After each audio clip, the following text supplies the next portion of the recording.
আজ 20শে আগস্ট রবিবার সন্ধেবেলা আবার চলে এসেছি হাওড়া স্টেশনে। আর হাওড়া স্টেশনের এই বড় ঘড়ির সাথে কিন্তু জড়িয়ে আছে বাঙালির অন্যতম সেন্টিমেন্ট। যাই হোক, ঘড়িতে সন্ধে 7:25 বাজে আর 8টায় আমাদের ট্রেন ছাড়বে, তাই একটুও দেরি না করে এগিয়ে চললাম হাওড়ার ওল্ড কমপ্লেক্সের 12 নম্বর প্ল্যাটফর্মের দিকে। প্ল্যাটফর্মে যেতে না যেতেই দেখলাম 12,333 আপ বিভূতি এক্সপ্রেস এসে হাজির। আজ 20শে আগস্ট আর আমি এই মুহূর্তে দাঁড়িয়ে আছি হাওড়ার 12 নম্বর প্ল্যাটফর্মে। যাচ্ছি কোথায়? যাচ্ছি বেনারস। হ্যাঁ, ঠিকই ধরেছেন, 12 জ্যোতির্লিঙ্গের মধ্যে অন্যতম জ্যোতির্লিঙ্গ কাশী বিশ্বনাথের দর্শন করতে আর আপনাদেরকে নিয়ে পুরো বেনারস ঘুরতে। পিছনেই দাঁড়িয়ে আছে আমার ট্রেন বিভূতি এক্সপ্রেস, ছাড়বে 8টার সময়। কাল সকালে আমরা ঠিক 9:30টায় পৌঁছে যাবো বেনারস। আর এই বিভূতি এক্সপ্রেসে আমি বুকিং করেছি 3 টায়ার এসি, যার ভাড়া আমার পড়েছে প্রায় 1220 টাকা করে। ট্রেনে প্রচুর ভিড় থাকার কারণে গতকাল রাতে আর ভিডিও করে উঠতে পারিনি। এখন সকাল 7:30 বাজে, দেখলাম ট্রেন অনেকটাই ফাঁকা, তবে সবাই এখনও চাদর মুড়ি দিয়ে ঘুমোচ্ছে। আর প্রায় 2 ঘন্টা লেট করে বিভূতি এক্সপ্রেস এগিয়ে চলেছে আমাদেরকে নিয়ে বেনারসের দিকে।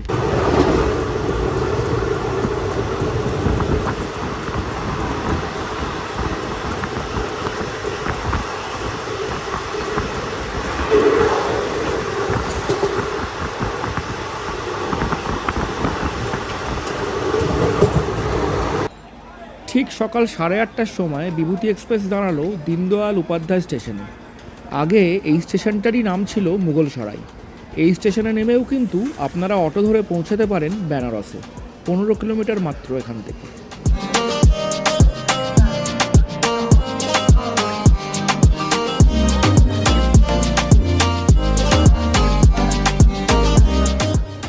হাওড়া থেকে দুন এক্সপ্রেসও এসে পৌঁছলো দীনদয়াল উপাধ্যায় স্টেশনে।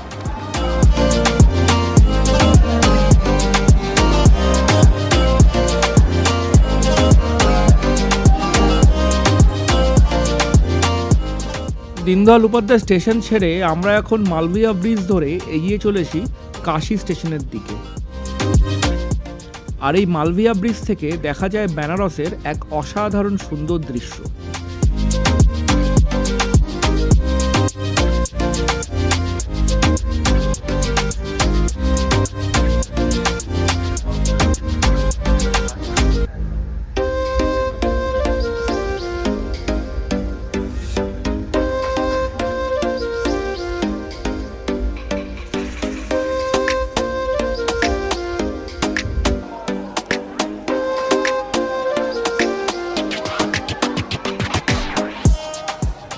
কাশী স্টেশনে 1 মিনিটের বিরতি নিয়ে আমরা ঠিক 9:30টায় পৌঁছে গেলাম বেনারস জাংশনে। 12,333 বিভূতি এক্সপ্রেস চড়ে আমরা এইমাত্র পৌঁছলাম বেনারস স্টেশনে। কালকে রাত্রেবেলা ট্রেনে ওঠার পরে খেয়ে দিয়ে শুয়ে পড়েছিলাম, আর আজকে সকালবেলায় যখন ঘুম ভাঙলো 7:30টার সময়, তখন দেখলাম গাড়ি প্রায় 1.5 থেকে 2 ঘন্টা লেটে চলছে। কিন্তু শেষ পর্যন্ত ঠিক সঠিক টাইমে, মানে ঠিক সকাল 9:30টায় বিভূতি এক্সপ্রেস আমাদের নামিয়ে দিল বেনারস স্টেশনে। আর বেনারস স্টেশনে নেমে চারিদিকে দেখছি খালি হর হর মহাদেব আর বোম বোম ভোলে।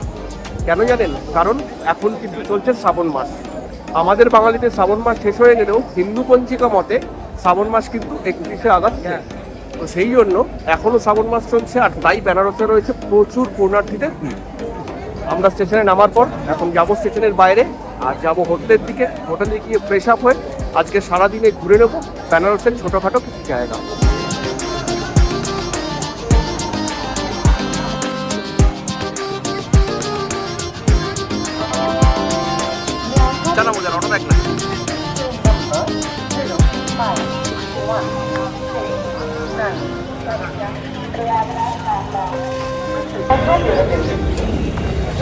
এখন আমরা বেনারস স্টেশনের বাইরে, আর এখান থেকে গধুলিয়া চক যাবো এখন আমরা, ওখানেই আমাদের হোটেল।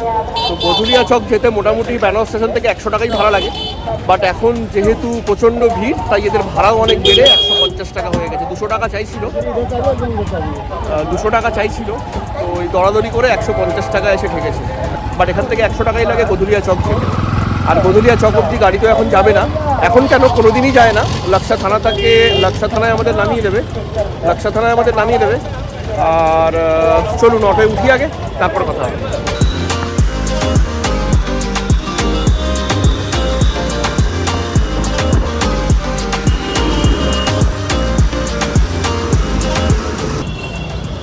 গাড়ি আগে মোটামুটি গির্জাঘর অব্দি যেত, মানে সারা বছরই গির্জাঘর অব্দি যায়, বাট এখন যেহেতু শ্রাবণ মাস চলছে আর যেহেতু আজকে সোমবার, তাই প্রচণ্ড প্রেশার এখানে, তো গাড়ি আর গির্জাঘর অব্দি যাচ্ছে না।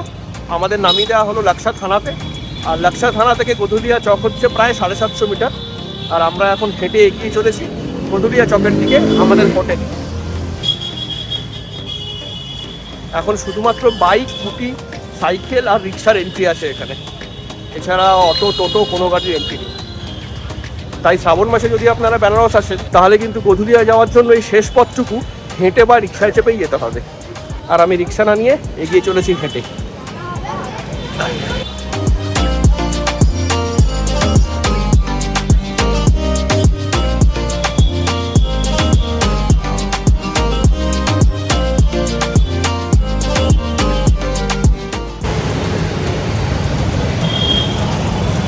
চারিদিকে কিন্তু প্রচুর পুণ্যার্থীদের ভিড়, ভারতের বিভিন্ন প্রান্ত থেকে সারা বছর তো আসেই, আর বিশেষ করে এই শ্রাবণ মাসে বহু পুণ্যার্থী কিন্তু ভিড় করে এই বেনারসে বা কাশীতে। বাঁকের বহর দেখুন, ভারতের বিভিন্ন প্রান্ত থেকে বাঁক নিয়ে মানুষ কিন্তু আসছে এখানে শুধুমাত্র একটু পুণ্যলাভের আশাতে। কেউ আসছেন হেঁটে, কেউ আসছেন ট্রেনে, কেউ বা গাড়িতে।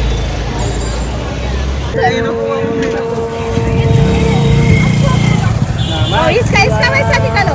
हाँ जल्दी। काय तो बोलना श्री शिवाय नमः ओम नमः शिवाय बोल तब ओम नमः शिवाय बोल खाली। মানুষের গলায় সাপ নিয়ে খেলা দেখানো হচ্ছে, আর আমার এত দুঃসাহস নেই, কামড় খেয়ে মরে গেলে আপনাদের জন্য ব্লগকে বানাবে।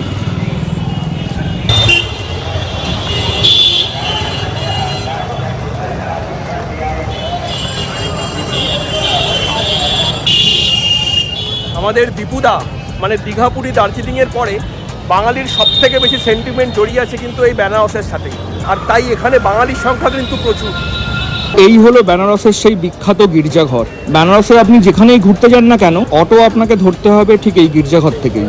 হাঁটতে হাঁটতে আমরা গির্জাঘর টপকে এলাম, আর এই গির্জাঘর টপকে আমরা এখন এগিয়ে চলেছি গধুলিয়া চকের দিকে। আর বেশি দূর নয়, আমি দেখতে পাচ্ছি গধুলিয়া চক এখান থেকে প্রায় এসেই গেছি। আর একদম গধুলিয়া চকের 4 মাথার মোড়েই হচ্ছে আমাদের হোটেল গ্যাঞ্জেস গ্র্যান্ড। বেনারস আসার আইডিয়াল টাইম কিন্তু শীতকাল। তো আমি এসেছি আগস্ট মাসে, এখন কিন্তু যেরকম রোদ আর ঠিক তেমনই গরম, আর তাই আমি আপনাদের বলবো বেনারস যদি প্ল্যানিং করেন তাহলে অবশ্যই আসুন শীতকালে।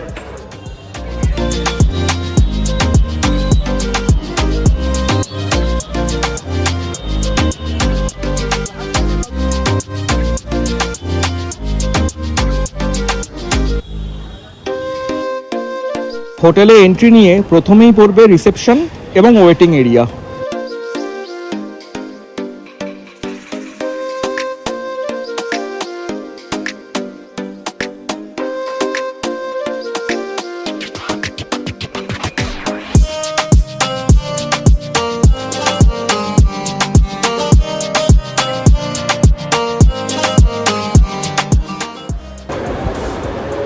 আমরা এখন দাঁড়িয়ে আছি হোটেল গ্যাঞ্জেস গ্র্যান্ডে।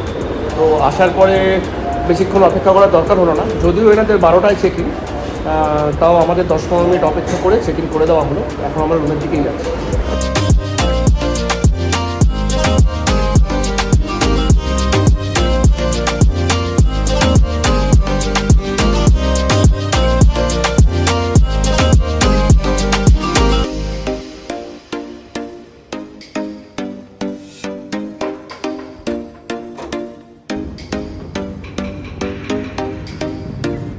রুমে ঢুকেই প্রথমেই যেটা রয়েছে সেটা হলো বাথরুমটা দিয়ে শুরু করি।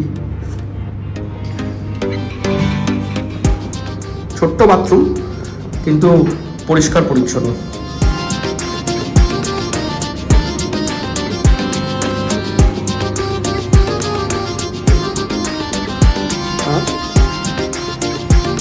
এই হলো ঘর, টুইন বেড, এদিকে রয়েছে টিভি, ওদিকে একটা আলমারি,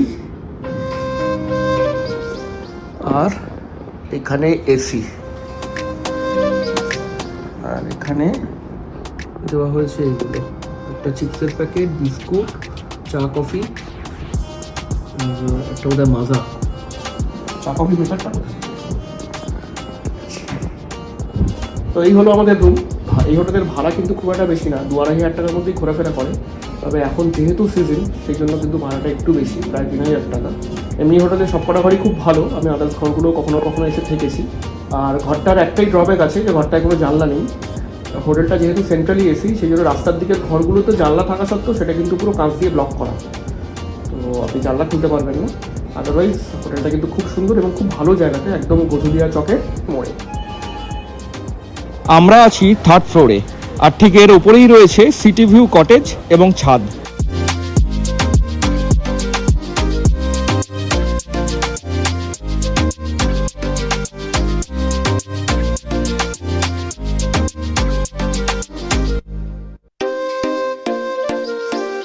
এগুলোই হলো সিটি ভিউ কটেজ, বাট ঘরের ট্যুরিস্ট থাকার দরুন ঘরটা দেখানো সম্ভব হলো না আপনাদের।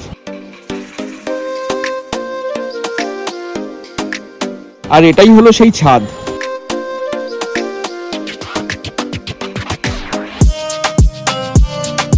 ছাদ থেকে এই হলো গদুলিয়া চকের ভিউ। আজকের ভিডিও এই পর্যন্তই। পরবর্তী ভিডিওতে থাকবে কাশী বিশ্বনাথ মন্দির, কাল ভৈরব মন্দির, সকালের ব্রেকফাস্ট, অন্নপূর্ণা মন্দিরের প্রসাদ, মণিকর্ণিকা ঘাট এবং আরও অনেক কিছু। আর আমার এই ভিডিওটি ভালো লেগে থাকলে অবশ্যই কিন্তু লাইক, শেয়ার এবং সাবস্ক্রাইব করতে ভুলবেন না। দেখতে থাকুন এক্সপ্লোরার শুভময়।